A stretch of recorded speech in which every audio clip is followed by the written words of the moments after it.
Hello everyone, in this video I am going to discuss how to conduct the shear test on the specimen and find its ultimate shear strength.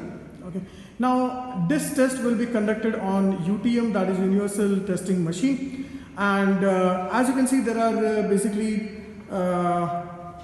this is the platform which we use to manually load the machine, okay, or load the specimen, okay, and here is where actually the loading takes place. Okay. Now I'm going to show you what kind of specimen we use and how it is loaded. Okay. Now the specimen that we use looks like this. This is the specimen now. Now this is, as you can see, it's a cylindrical specimen made up of mild steel. And first what we do, we make use of the vernier caliper to find out its diameter. Okay. And we find out the 3 readings and take the average of 3 readings. 10 mm, 9.8. It is approximately 9.8 or 9.9 mm. Okay, so that's how we find out the diameter, and the diameter is basically needed to find out its cross-sectional area, which is pi by 4 d square.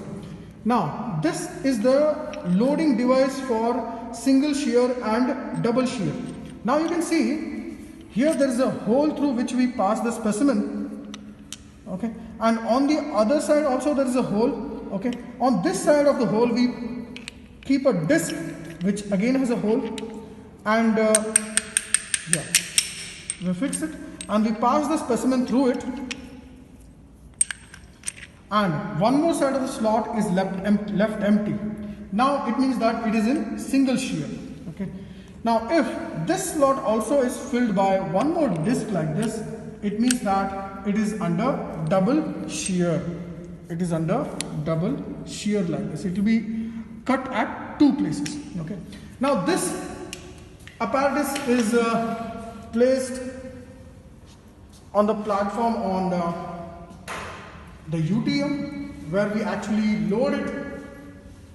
I'll just show you how the loading actually takes place. We make use of this loading platform to load the machine. Now the load applied will be 100 kilonewton. We'll start with the 100 kilonewton. Double shear. Yeah, we are conducting the double shear now. As you can see, it's the upper jaw is nearing the specimen. Now we'll be moving the lower jaw, and at some point of time the specimen will break.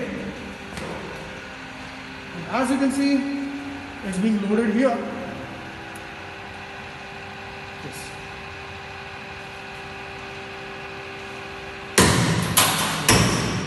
Now the sound which you heard is nothing but the breakage of the specimen under double shear, and we stop the machine. And as it is clear, double shear means it is cut at 2 places. Cut at 2 places, and ultimately we get the 3 pieces.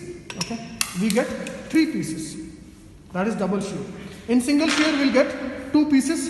In double shear we get 3 pieces. Okay. Now here